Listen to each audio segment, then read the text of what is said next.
گھروں کو، اپنے محلوں کو صاف ستھرا رکھو، کیونکہ صفائی آدھا ایمان ہے۔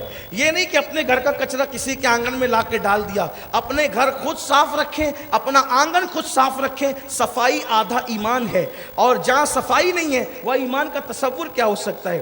اس کے بعد چھٹی شیخ جو ہے وہ یہ ہے کہ اگر آپس میں جھگڑے ہو جائیں، اللہ نہ کرے، پہلے تو لڑو مت، اور اگر کبھی جھگڑا ہو جائے تو اپنے جھگڑے کو، گھر کے جھگڑے کو گھر میں ختم کرو، محلے کے جھگڑے کو محلے میں ختم کرو، کسی پہ کیس مت کرو، اپنے جھگڑے جو ہے وہ کچہری تک مت لے جاؤ۔ یار پولیس والے بھی تو انسان ہے، وہ ہم ہی میں سے ہے، ان کا ٹینشن ہم کیوں بڑھاتے ہیں؟ ان کو بھی تو کچھ آرام سے رہنے دیں۔ اگر آپ لوگ چھوٹی چھوٹی بات میں تھپڑ مارا، کیس، اس نے یہ کہہ دیا کیس، اس نے وہ کہہ دیا کیس، تو اپنے جھگڑے اپنے محلے میں ختم کرو۔ کیا آپ کے محلے میں اتنے عزت والے لوگ نہیں ہیں کہ ان کی بات کوئی مان سکے؟ محلے میں ایک ایسا گروپ بنے، ہر محلے میں، کہ جو سب کے جھگڑے کو غیر جانبدارانہ طور پہ نپٹائے، اور کیس کم سے کم ہو، تاکہ ججوں پر بوجھ کم ہو، پولیس والوں پہ بوجھ کم ہو۔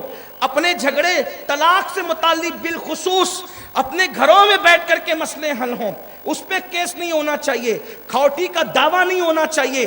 جس شخص نے، جس شوہر نے بیوی کو پیر کی جوتی سمجھ کے نکال کے پھینک دیا، اب ہماری بیٹی کی غیرت کے خلاف ہے کہ اس کے پاس جا کر کے بھیک مانگے، بلکہ ہمارے یہاں طریقہ یہ ہے کہ جس نے آپ کو کسی قابل نہ سمجھ کر جوتی کی طرح نکال کے پھینک دیا، آپ اس سے یکسر تعلق توڑ کر کے، اللہ رب العزت نے اجازت دی ہے، عدت گزار کر پھر شان کے ساتھ کسی شریف گھرانے میں نکاح کریں اور اپنی عزت کے ساتھ خود جیے۔